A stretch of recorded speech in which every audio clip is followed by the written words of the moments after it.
First knowledge sheet, June 21st, 1995.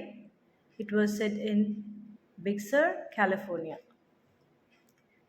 First knowledge topic, just a little shift. Just a little shift. Beyond an event is knowledge. Beyond an object is infinity. Beyond a person is love. Beautiful, isn't it? True knowledge is not in an event, it is beyond events.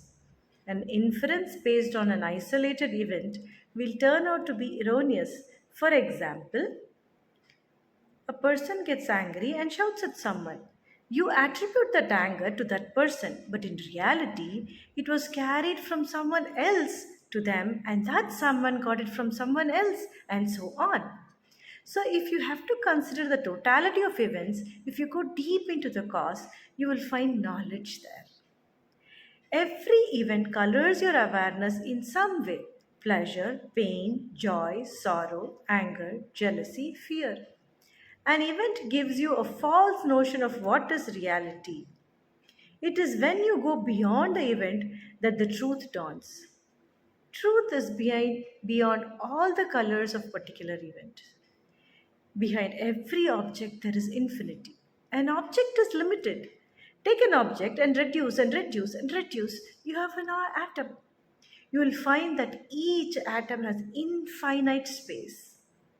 Behind this manifest universe is the unmanifest space.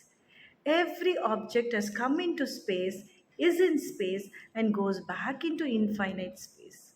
Behind every person, there is love. A person is a body, mind, and a complex of behaviors which is changing. And a personality changes, and beyond it is unchanging love. Love is what you are.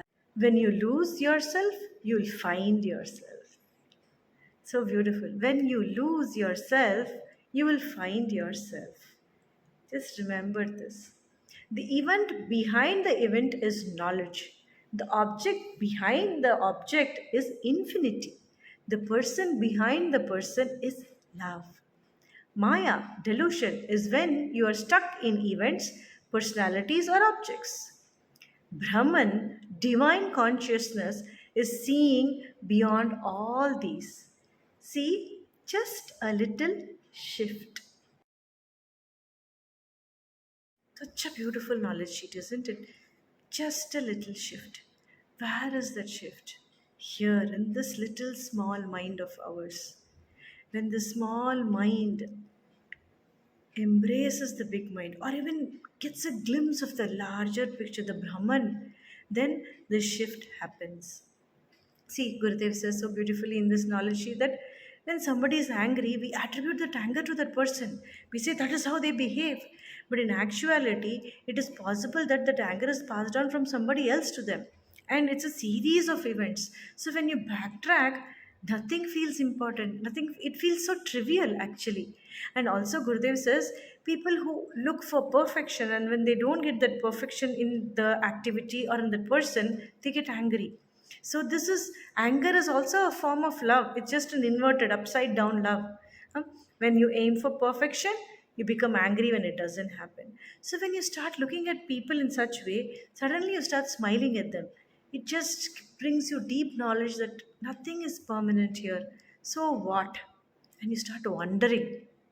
And then look at objects, right? It's like, yeah, you are so possessive about something, you don't want to share with anybody, or you really want something, so you feel greedy for that object. Again, love upside down.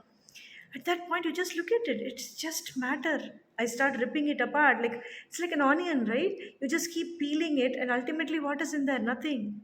Same thing if the object, the matter, is just reduced and reduced, and Gurudev says becomes an atom, and in that atom there is so much infinite space, and in that infinite space is so much energy.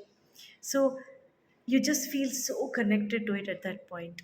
It doesn't matter if it is in your hands or not, you just are happy that it's there or not there.